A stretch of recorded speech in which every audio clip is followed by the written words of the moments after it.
I'll come clean. I actually filmed some of this yesterday, but none of the sound worked. So what are we doing yesterday? I've got some, I need to put all the back panels in. So where the rear seat is, I made up a load of panels that kind of go in there.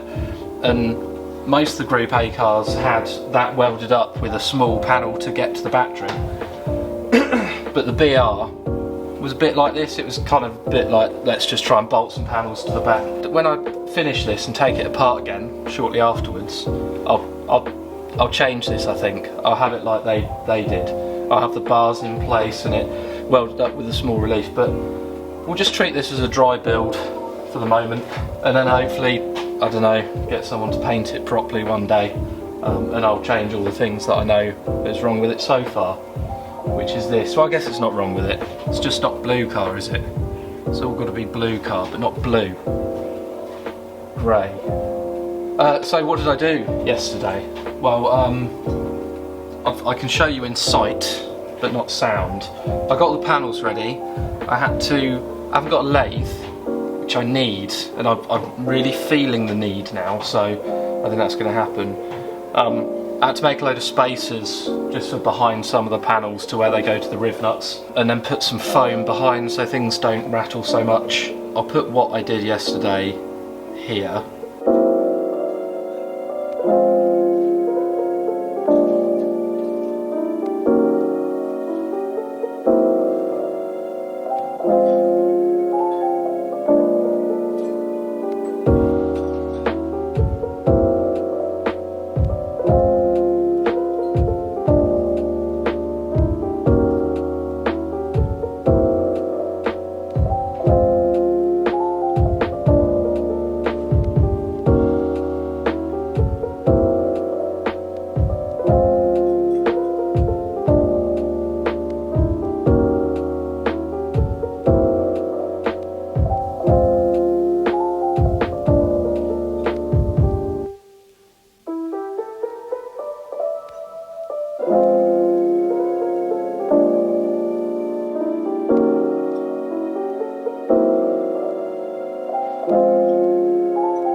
Okay, good.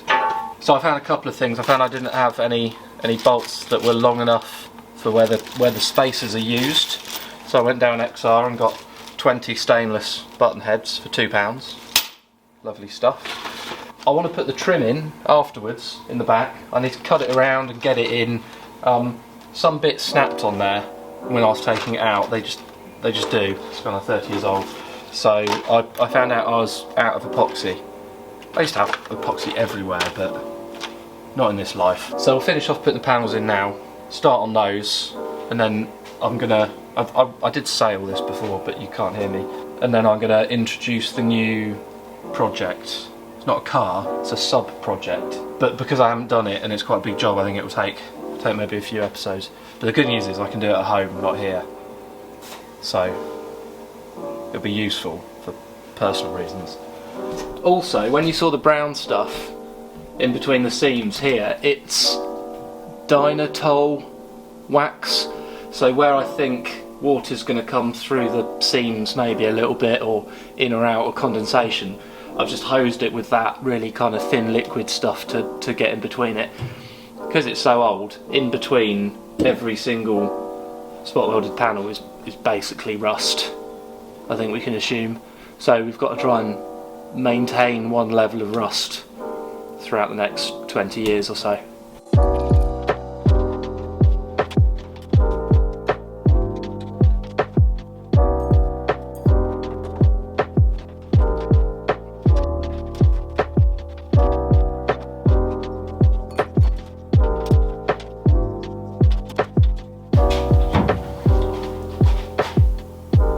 What do you think? It's alright, given the situation, given that I didn't weld it in and do it properly, but this top one is identical to the Group A cars, even with the lip going over the front. It's all good. I think I'm feeling some positivity. It is going to sound absolutely horrendous. I don't know, you can still... Can you? Might be able to chuck something in there. We'll chuck some really volatile expanding foam or something like that in there. But it is what it is. So let's say this is good. I'm going to start maybe I'll get one of the trim panels and see where we need to start cutting things to fit it in. I tried to see if I could get one of the interior panels in and realised that I'd taken all my books home, so I went and got all my... It's been a couple of days. Been painting. I hate painting. So I went and got all my books back. I need to do a bit of this with someone. So I ran out of argon. So we've got some more argon, which is lovely. So we can get on with looking in here, but I have got a couple of other things. You know 5 minutes ago I decided I needed a lathe. Well, we're going to go and pick one up now. I'm going to put it in the corner where that is. It's only a little chap, but it's not a shit Chinese little chap. It's a good old British little chap.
We've got a lathe.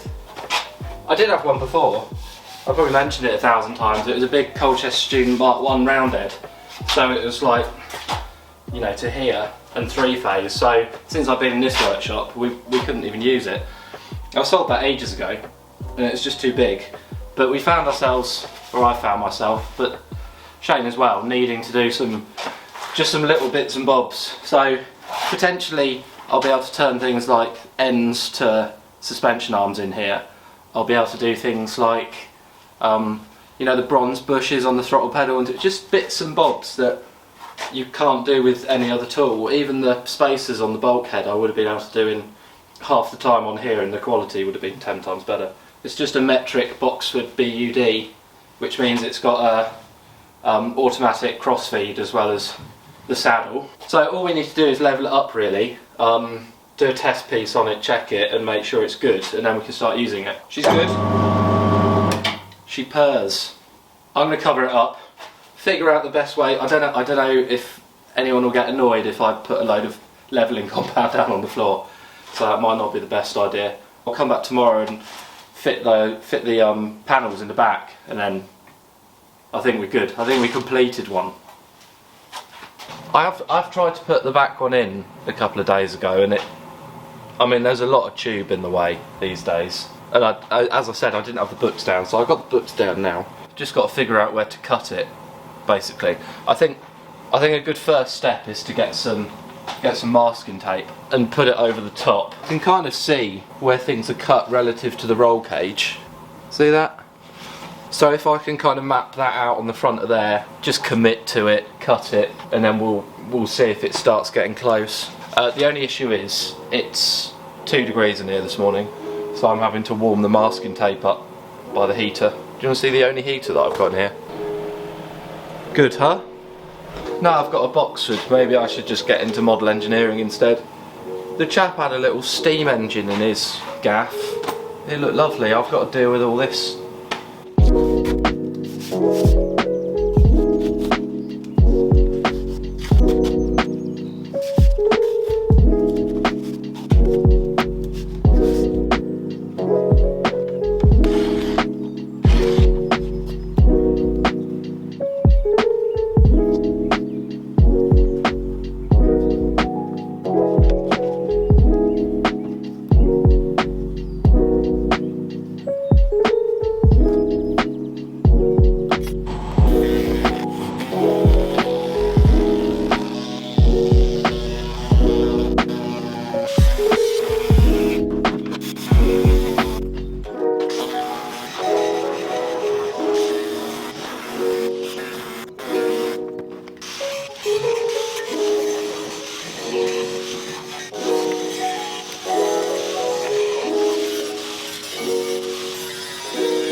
That's the lot.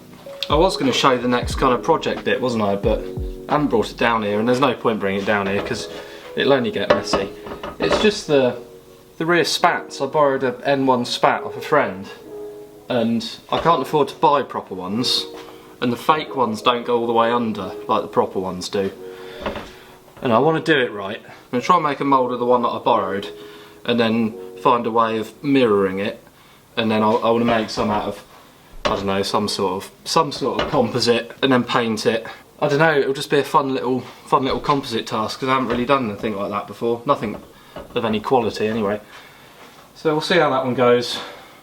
It needs to be next because I've borrowed these things for way too long. So as soon as I've just kind of mapped out what shape they are, then I'll be able to get them back in the post and I won't feel so bad. Sorry these don't come out frequently, but I haven't got much time down here at the moment. I'm trying to figure out what I'm going to do, where and stuff like that, so give me a few weeks. Right, that's your lot.